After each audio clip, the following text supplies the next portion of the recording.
So நேற்று வந்து தீபா அவர்களோட கணவரோட வந்து இங்கே புளிச்சத்துலேயே அம்மாவோட 77வது பிறந்தநாள் போயஸ் கார்டனில் கொண்டாடும் நீங்கள் டெஃபினட்டாக வரணும்னு சொன்னாங்க. அவங்க இழப்பை ஏற்று நான் இங்கே வந்திருக்கேன். இது வந்து நான் 4வது தடவை இங்கே வருது. ஐ திங்க் 77 வந்துட்டு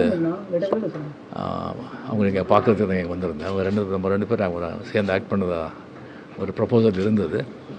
அப்போ என்னை பார்க்கணும்னு சொல்லியிருந்தாங்க. அப்போ இங்கே வந்திருந்தேன். ரெண்டாவது தடவை வந்து ராகவேந்திர கல்யாண மண்டபம் ஓப்பனிங் வந்து அவங்களை கூப்பிடணும்னு சொல்லிவிட்டு இந்த காம்பவுண்டுக்குள்ளே வந்திருந்தேன். 3வது தடவை என் பொண்ணு கல்யாணத்துக்கு அழைப்பு கொடுக்குறதுக்கு இங்கே வந்திருந்தேன். இது 4வது தடவை. அவங்க இங்கே இல்லைன்னு சொன்னால் கூட அவங்க நினைவு எப்போவுமே எல்லார் மனதிலையும் இங்கே இருக்கும். இங்கே வந்து அவங்க வாழ்ந்த வீட்டில் ஒரு அஞ்சலி செலுத்தி அவங்களுடைய ஒரு இனிப்பான ஒரு சுவையான நினைவுகளோடு போயிட்டுருக்கேன். அவங்க நாமும் எப்போதும் வாழ்க. நன்றி, வணக்கம். தமிழ்நாடு எப்படி போயிட்டு